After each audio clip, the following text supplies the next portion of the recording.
Telangana express news చూద్దాం. ములుగు జిల్లా collectorate ముందు సిపిఎం పార్టీ ఆధ్వర్యంలో ధర్నా చేపట్టారు. గోద్రపేట మండలం పస్ర నాగరం రెవెన్యూ శివారులోని 30 ఎకరాల భూమి 1984 నాటి నుంచి కబ్జాలో ఉందని సిపిఎం పార్టీ రాష్ట్ర నాయకులు వెంకటరెడ్డి తెలిపారు. దీంతో గుడిసె వాసులపై కబ్జాలో ఉన్న రైతులను కొందరు అక్రమ పట్టాదారులు అనేక ఇబ్బందులు పెడుతున్నారని మండిపడ్డారు.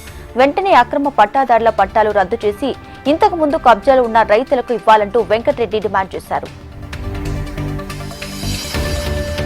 కొత్తగూడెం జిల్లా జూలూరుపాడు మండలంలోని పత్తి మార్కెట్ యార్డును రాజ్యసభ సభ్యులు వద్దిరాజు రవిచంద్ర సందర్శించారు.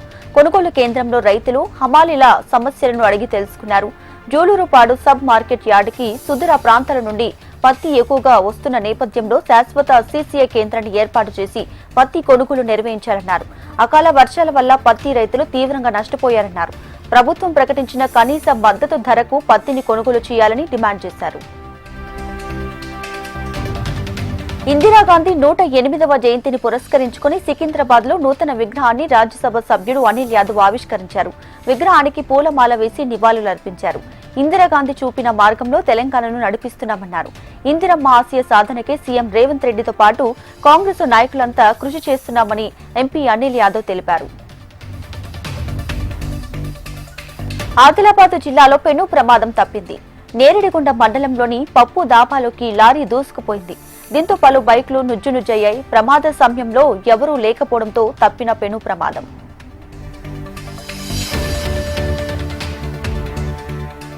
ములుగు జిల్లా ఆలుపాక గ్రామంలోని ఇసుక లారీలు రాకుండా అఖిలపక్ష పార్టీల మద్దతుతో గ్రామస్తులు లారీలను అడ్డుకున్నారు. రోజు వందల సంఖ్యలో ఇసుక లారీలు గ్రామంలోకి వస్తున్న నేపథ్యంలో దుమ్ము ధూళి ఇళ్లలోకి రావడంతో అనారోగ్య సమస్యలు వస్తున్నాయని ఆందోళన వ్యక్తం చేశారు. రహదారికి ఇరువైపులా ఉన్నటువంటి పంటలపై విపరీతంగా దుమ్ము పడటంతో పంటలకు తెగుళ్లు సోకుతున్నాయని రైతులు వాపోయారు. కలెక్టర్ వెంటనే స్పందించి భద్రాద్రి కొత్తగూడెం జిల్లా నుంచి వస్తున్న ఇసుక లారీలను నిలిపివేయాలంటూ పలు నినాదాలు చేశారు.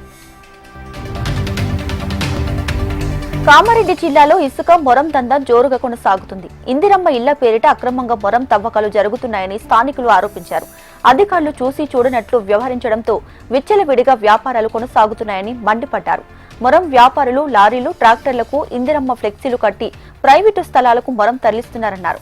ఇప్పటికైనా అధికారులు మొరం తరలిస్తున్న వ్యక్తులపై కఠిన చర్యలు తీసుకోవాలని స్థానికులు డిమాండ్ చేశారు.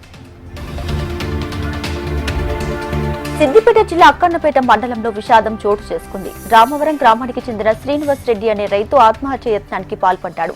ఇటీవల కురిసిన భారీ వర్షాలకు 3 ఎకరాల వరి పంట నష్టపోవడంతో మనస్తాపానికి గురై పురుగుల మందు తాగాడు. ఇది గమనించిన కుటుంబ సభ్యులు ఓ ప్రైవేటు హాస్పిటల్ కు తరలించారు.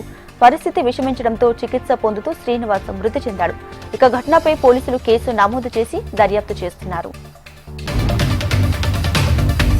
భద్రాద్రి జిల్లా కొత్తగూడెం మున్సిపాలిటీలో అభివృద్ధి పనులపై బీఆర్ఎస్ మాజీ కౌన్సిలర్లు ఆందోళనకు దిగారు. కుక్కల బెడద నుంచి ప్రజలను కాపాడాలని, కార్పొరేషన్ పరిధిలో పారిశుద్ధ్యం మెరుగుపరచాలని డిమాండ్ చేశారు. రోడ్లు గుంతలు పడినా పట్టించుకోవడం లేదని మండిపడ్డారు. మాజీ మున్సిపల్ చైర్పర్సన్ కాపు సీతాలక్ష్మి ఆధ్వర్యంలో మున్సిపల్ కార్పొరేషన్ ఆఫీస్ దగ్గర మాజీ కౌన్సిలర్లు ధర్నా చేశారు. అనంతరం అధికారులకు వినతిపత్రం సమర్పించారు. రోడ్లు సరిగ్గా లేని కారణంగానే బస్సు ప్రమాదాలు జరుగుతున్నాయని, ప్రభుత్వం ప్రజాపాలన మర్చిందని విమర్శించారు. కేంద్ర ప్రభుత్వం పత్తి రైతులను తేమ పేరిట నానా ఇబ్బందులు పడుతుందని పెద్దపల్లి ఎమ్మెల్యే చింతకుంట విజయ రమణారావు మండిపడ్డారు.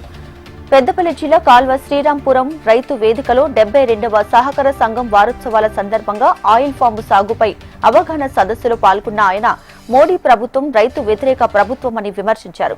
పత్తి రైతుల నెత్తిన కత్తి పెట్టి ఎకరాకు 7 క్వింటాలు మాత్రమే కొనుగోలు చేస్తామని చెప్పడం విడ్డూరంగా ఉందని విమర్శించారు. ఎలాంటి ఆంక్షలు లేకుండా పత్తి కొనుగోలు చేయాలని డిమాండ్ చేశారు.